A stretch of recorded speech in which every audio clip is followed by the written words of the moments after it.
അങ്ങനെ ഡേ 1 കഴിഞ്ഞതിന് ശേഷം ബാംഗ്ലൂരിൽ നിന്നും തഞ്ചാവൂരിലേക്ക് പോവുകയാണ്. സ്ലീപ്പർ ബുക്കായതുകൊണ്ട് കിടന്നുറങ്ങി പോയി. അങ്ങനെ രാവിലെ ആകുമ്പോൾ തഞ്ചാവൂരെത്തും. അപ്പോൾ നമുക്ക് തഞ്ചാവൂരെത്തിയിട്ടുള്ള ബാക്കി വിശേഷങ്ങൾ കാണാം.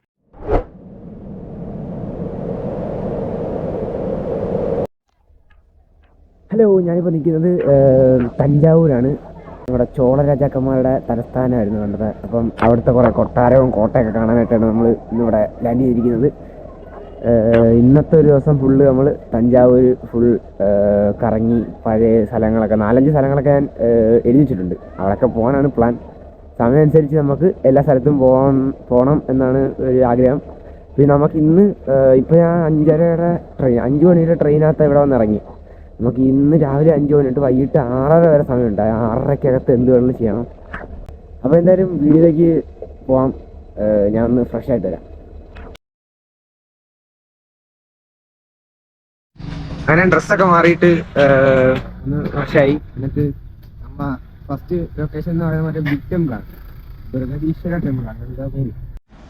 ഇടയ്ക്കിടയ്ക്ക് എന്നെ ഗൂഗിൾ മാപ്പ് ചതിക്കുന്നുണ്ട്. ഗൂഗിൾ മാപ്പ് നമ്മളെ പോയി കഴിഞ്ഞ് പകുതി എത്തുമ്പോഴായി ഗൂഗിൾ മാപ്പിൽ ഈ നാവിഗേഷൻ സാധനം ഉണ്ടല്ലോ തിരിഞ്ഞ് വേറെ സ്ഥലത്ത് വരും. അപ്പോൾ അപ്പോഴാണ് മനസ്സിലാക്കാൻ നമ്മൾ വേറെ സ്ഥലത്തൂടെ പോകുന്നത്.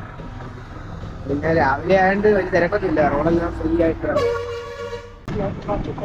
അങ്ങനെ ട്രെയിൻ ഇറങ്ങി ഒരു 2.5 കിലോമീറ്റർ അടക്കുമ്പോഴാണ് നമ്മുടെ ഫസ്റ്റ് ലൊക്കേഷൻ വരുന്നത്. അങ്ങനെ ഒരു സെറ്റ് പൂരി വാങ്ങിച്ച് കഴിച്ചിട്ട് നമ്മൾ നടന്ന് നേരെ എത്തിയത് ഫസ്റ്റ് ലൊക്കേഷനുള്ള ബിഗ് ടെമ്പിളാണ്.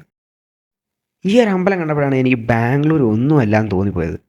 AD 1110 ചോള രാജാക്കന്മാർ പണിഞ്ഞ ഇന്ത്യയിൽ തന്നെ ഏറ്റവും വലിയൊരു അമ്പലമാണ് ഈ ഒരു ബൃഹദീശ്വര ടെമ്പിൾ എന്ന് പറഞ്ഞത്.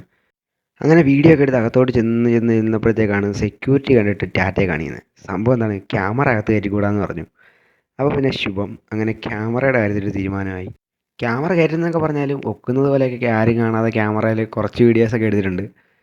പിന്നെ ഇതിനകത്ത് കയറിക്കഴിഞ്ഞാൽ ഒരു 2-3 മണിക്കൂറെങ്കിലും നമുക്കിതിനകത്ത് കാണാൻ പറ്റുന്ന സ്ഥലങ്ങളുണ്ട്. ഇഷ്ടം പോലെ പഴയ കാലത്തെ കാര്യങ്ങളും പിന്നെ കഥകളൊക്കെ നമ്മൾ വരച്ച് എന്നുവെച്ചാൽ ആ ഒരു കഥ, ഇപ്പം ഒരു വിഷയത്തെ പറ്റിയുള്ള കഥ അവിടെ ഒരു വരച്ച് വെച്ചിട്ടുണ്ട്. അതൊക്കെ നമുക്ക് വായിച്ച് മനസ്സിലാക്കി എടുക്കാൻ പറ്റുന്നവരാണെങ്കിൽ അങ്ങനെ എല്ലാം അതിലും ഓരോ ഏതാണ്ടൊക്കെ എഴുതി വെച്ചിട്ടുണ്ട്, അക്ഷരങ്ങളും. പറയുമ്പോൾ ഒരു ഹിസ്റ്റോറിക് വൈബാണ് ഇതിനെപ്പറ്റി പറയുമ്പോൾ. ഏകദേശം ഒരു 2-2.5 മണിക്കൂർ അവിടെയൊക്കെ കറങ്ങി നടന്നിട്ട് അമ്പലത്തിൽ വന്നതല്ലേ, അങ്ങനെ തൊഴുത് പ്രസാദമൊക്കെ വാങ്ങിച്ചിട്ട് നേരെ നമ്മൾ തിരിച്ചിറങ്ങി. അവിടുന്ന് അടുത്ത ലൊക്കേഷനിലോട്ട് പോവുകയാണ്. ഞാനാണെങ്കിൽ നമ്മുടെ ബിഗ് ടെമ്പിളിൽ നിന്ന് ഇറങ്ങിയിട്ട് തിരിച്ച് നമ്മൾ അടുത്ത ഇതിനകത്ത് മ്യൂസിയത്തിലോട്ട് പോകാൻ പോകാം. പിന്നെ ഈ പോകുന്നവരുടെ ശ്രദ്ധയ്ക്ക് നമ്മൾ ഈ ഷൂവും ചെരുപ്പൊക്കെ കൊടുക്കത്തില്ലേ, ഈ ഷൂവും ചെരുപ്പൊക്കെ കൊടുക്കുന്ന സമയത്ത് ക്ലോക്ക് റൂമിൽ വെക്കാൻ കൊടുക്കത്തില്ലേ, വെക്കുന്നവരാണ്. എൻ്റെ നമ്പർ 13 ഒരു ബാഗേ ഉള്ളായിരുന്നു അതിനകത്ത്. പക്ഷെ തിരിച്ചു വന്നാൽ 2 ബാഗ് അതിനകത്ത്. എൻ്റെ ഷൂ അതിനകത്ത് കിടന്നത് കൊണ്ട് എനിക്ക് കിട്ടി. അപ്പം നിങ്ങളായിട്ടുള്ള റിസ്കിൽ മാത്രം അവിടെ കൊണ്ട് സാധനം വെക്കുക. ഇതുപോലെ കുറേ പ്രശ്നങ്ങളുണ്ട്. അതൊക്കെ നമ്മൾ വീഡിയോ ലാസ്റ്റ് എന്തൊക്കെ ചെയ്തുകൂടാന്നുള്ള രീതിയിൽ ഈ വീഡിയോ ലാസ്റ്റ് ഇടാം. ഫോണിന്റെ ചാർജ് 33, 10:45 ആയുള്ളൂ. ഈ വൈകുന്നേരം വരെ ഈ ചാർജ് നിൽക്കുമെന്ന് എനിക്ക് ഒരു ഉറപ്പില്ല. എവിടെയെങ്കിലും കുത്തിയിടാൻ പറ്റുന്ന സ്ഥലം കിട്ടിയായിരുന്നെങ്കിൽ കൊള്ളായിരുന്നു. അടുത്ത പോകുന്ന മ്യൂസിയം കഴിഞ്ഞ് കുറേ പോയാലേ നമുക്ക് തഞ്ചാവൂർ പാലസ് എത്താൻ പറ്റും. അപ്പം മാപ്പ് നോക്കിക്കൊണ്ടിരിക്കും. ഇതാണ് നമ്മുടെ മ്യൂസിയം, തഞ്ചാവൂർ മ്യൂസിയം. ഇതിനകത്ത് ഈ ക്യാമറ എത്താൻ പറ്റുന്നുള്ള കാര്യം ചോദിക്കാം. മ്യൂസിയത്തിനകത്ത് വരാൻ ഒരാൾക്ക് 20 രൂപയാണ്. എന്തായാലും ക്യാമറ കയറ്റാമെന്ന് വെച്ചപ്പോൾ ഓക്കെ, വീഡിയോ അലോഡാണ്, ക്യാമറ കയറ്റാന്ന് പറഞ്ഞപ്പോൾ ഒരു ആശ്വാസം. ആകെ ഇവിടെ മാത്രമേ ഉള്ളൂ ക്യാമറ അലോഡെന്ന് പറഞ്ഞത്. നമ്മൾ ഈ ക്യാമറ ഇത്രയും പൈസ കൊടുത്ത് റെന്റിന് എടുത്ത് വന്നിട്ട് ഇതിനകത്ത് കയറ്റാണെന്ന് വരുന്നതെന്ന് പറയുമ്പോൾ ഒരു വിഷമമായി. നമുക്ക് മ്യൂസിയത്തിനകത്ത് കയറാം. മ്യൂസിയത്തിനകത്താണെങ്കിൽ നമ്മൾ ARM കാണുന്ന പോലെ കുറച്ച് പഴയ വിഗ്രഹങ്ങളും അങ്ങനത്തെ കുറേ ചോള രാജാക്കന്മാരുടെ ഒരു ഗിഫ്റ്റ് കൊടുത്ത സാധനങ്ങൾ, അങ്ങനെയൊക്കെ ഉള്ള സാധനങ്ങളൊക്കെയാണ് ഇതിനകത്തിരിക്കുന്നത്. പിന്നെ ഇതൊക്കെ ഇഷ്ടമുള്ളവർക്കാണെങ്കിൽ ഇത് ഭയങ്കര വർത്താണ്. എന്നുവെച്ചാൽ പഴയ കാര്യങ്ങളൊക്കെ അറിയാനും കാണാനും. അങ്ങനെ മ്യൂസിയം കണ്ടു കഴിഞ്ഞ് നേരെ ഇറങ്ങിയത് തഞ്ചാവൂർ പാലസിലോട്ട് പോകാനാണ്. ഞാൻ വിചാരിച്ചത് തഞ്ചാവൂർ പാലസിലാണ് ഈ മ്യൂസിയം ഉള്ളതെന്ന്. പക്ഷേ അവിടെ ചെന്ന് ചോദിച്ചപ്പോഴാണ് തഞ്ചാവൂർ പാലസ് വേറെ ഉണ്ടെന്ന് പറഞ്ഞത്. അങ്ങനെ ഏകദേശം തോനെ ദൂരം നടക്കാനുള്ളത് ഈ ഒരു പാലസിലോട്ടാണ്. അപ്പോൾ നമുക്ക് പാലസിൽ എത്തിയിട്ട് കാണാം ബാക്കി. അങ്ങനെ നമ്മൾ തഞ്ചാവൂർ പാലസിൽ എത്തിയിട്ടുണ്ട്. ഈ റോഡാണ്. ഇതിനകത്ത് തന്നെ തഞ്ചാവൂർ പാലസും സരസ്വതി മഹൽ ലൈബ്രറി ഉണ്ട്.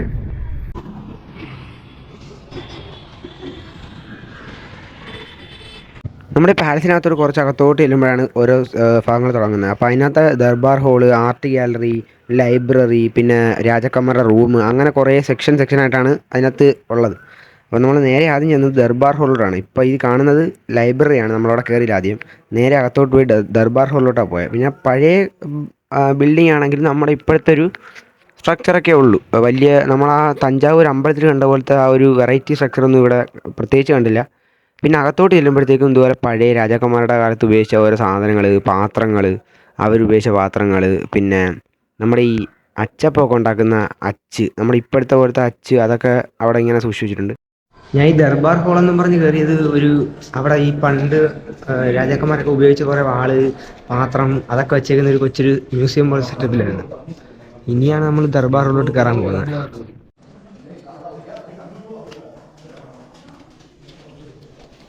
നമ്മൾ ദർബാർ ഹോളിൽ കയറാനായിട്ട് ചെന്നപ്പോഴത്തേക്കും ദർബാർ ഹോൾ അവിടെ പണി നടക്കുന്നു വെച്ചാൽ ഈ മെയിൻ്റനൻസ് പണികൾ നടക്കുന്നുണ്ട്. അത് അടച്ചിട്ടേക്കുമായിരുന്നു.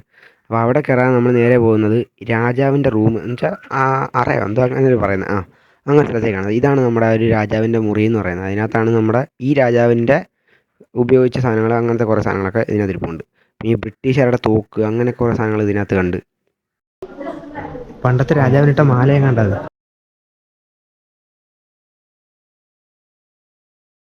എന്നാലും യുദ്ധമൊക്കെ വരുമ്പോഴത്തേക്ക് പെട്ടെന്ന് ഒളിക്കുന്ന അല്ലെങ്കിൽ അടിയിൽ കൂടെ ആരും കാണാതൊക്കെ പോകുന്ന വഴിയില്ല. അതാണ് ഈ ഒരു സാധനം. ആ റൂമിൻ്റെ തൊട്ട് അപ്പുറത്തായിട്ടൊരു ടണൽ ഒരു സാധനമുണ്ട്. അങ്ങോട്ട് പോകാൻ പേടിയാണ്, ഇരുട്ടാണ്. അങ്ങനെ അതെല്ലാം കണ്ടു കഴിഞ്ഞിട്ട് നേരെ നമ്മൾ തിരിച്ചിറങ്ങിയിട്ട് നേരെ പോയത് ആർട്ട് ഗാലറിയിലോട്ടാണ്. ഈ പാലസിനകത്തുള്ള തന്നെയാണ്. അപ്പം അതിനകത്ത് വെച്ച് നമുക്ക് കുറച്ച് ഫ്രണ്ട്സിനെ കിട്ടിയിട്ടുണ്ട്.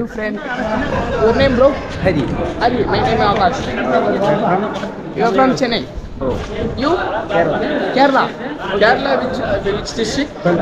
Kollam. Okay. Edit பண்ணி போடு.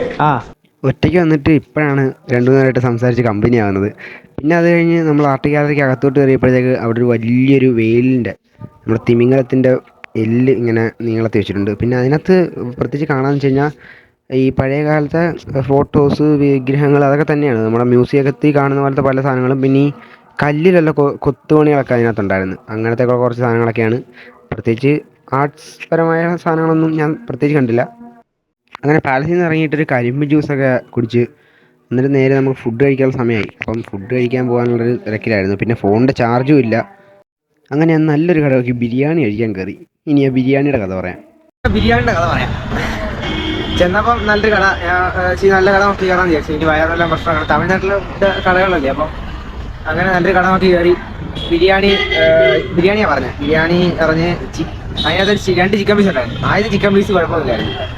രണ്ടാമത്തെ ചിക്കൻ പീസ് അങ്ങോട്ട് തുറന്നപ്പോഴത്തേക്കുണ്ടല്ലോ, നമ്മൾ ഈ കടയിൽ പോയി ചിക്കൻ വാങ്ങിയതില്ലേ, വെളുത്തിരിക്കുന്ന അതിനകത്ത് ആ ഒരു പാടയൊക്കെ ഉണ്ടല്ലോ, ആ പാടയല്ല അതുപോലെ. അപ്പോഴത്തേക്ക് എൻ്റെ ഇതങ്ങ് പോയി. ഞാൻ പിന്നെ അത്രയും വെച്ചിട്ട് മതിയാക്കി. പിന്നെ അങ്ങോട്ട് തിന്നാൻ തോന്നത്തില്ല അത് കണ്ടപ്പോഴത്തേക്ക്.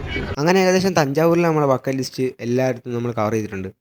അങ്ങനെ ഫോണിൻ്റെ ചാർജൊക്കെ ഒരുവിധം ചത്തു. അപ്പോഴത്തേക്ക് നമ്മൾ നേരെ റെയിൽവേ സ്റ്റേഷനിൽ വന്നിട്ട് ക്ലോക്ക് റൂമിൽ കയറി നമ്മൾ ബാഗൊക്കെ എടുത്തിട്ട് പിന്നെ അവിടെ ആയിരുന്നു ഫുൾ ടൈം.